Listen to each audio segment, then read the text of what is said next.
तर त्याच्यामध्ये रिक्त जागा भरणे, त्यांच्या महामंडळांना 2,000, 3,000, 5,000 जोडीचं सहाय्य देणे, घराघरामध्ये नोकरी देणे, घराघरामध्ये व्यवसाय देणे हे काम करू शकतं. सरकार यापैकी काहीच करत नाही. महामंडळ कर्जबाजारीमध्ये, कोणताही कर्ज नाही, व्यवसाय नाही, नोकरी नाही, सगळं बंद आहे. अशा परिस्थितीमध्ये केवळ राजकीय लाभ करण्यासाठी हे कधी बंजारा समाजाला एसटीचं आरक्षण देतो म्हणतात, धनगर समाजाला एसटी करतो म्हणतात, मराठा समाजाला ओबीसी करतो म्हणतात आणि आता अनुसूचित जातीमध्ये फूट पाडायला लागले. ब्रिटिश जसं फोडा आणि जोडा ती नीती होती, अशा प्रकारची नीती RSS आणि हे मुख्यमंत्री देवेंद्र फडणवीस करतायत.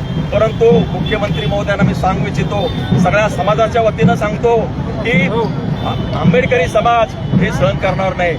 महाराष्ट्राच्या बाहेर काय करायचं तुम्ही करा. महाराष्ट्रामध्ये जर का तुम्ही या पाण्याला आग लावाल तर याच्यामध्ये तुम्ही जळून खाक झाल्याशिवाय राहणार नाही. आम्ही कोणाच्याही विरोधात नाही. सामाजिक ऐक्य, राजकीय लाभासाठी सामाजिक ऐक्य आमचं बिघडू देणार नाही, हा निर्धार आमच्या समाजाने केला.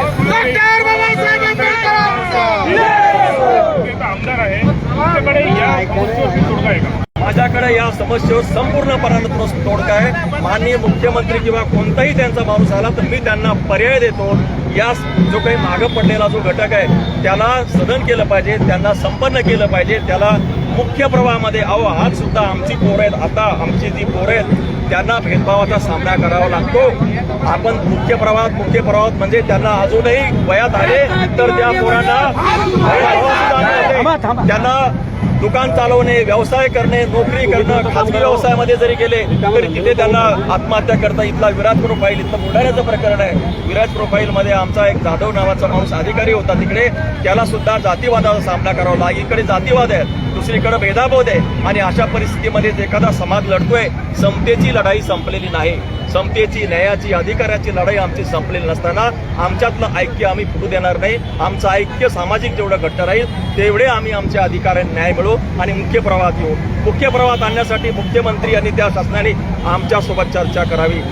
आता जी उपवर्गीकरणापेक्षा अनेक पटीनं, शतपटीनं आमच्याकडे पर्याय आहेत. ते पर्याय तुम्ही करा. आम्ही कोणत्याही समाजाच्या विरुद्ध नाही, मात्र सामाजिक ऐक्य आम्ही बिघडू देणार नाही. सिद्धार्थ खामसाहेबांनी व्यक्त केली आहे.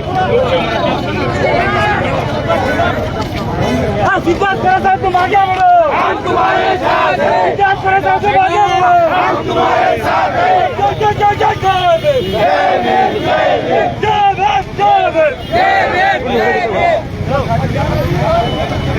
गेलो काढा ते. अरे साहब तुम आगे बढ़ो, हम तुम्हारे साथ हैं. साइड आगे बढ़ो.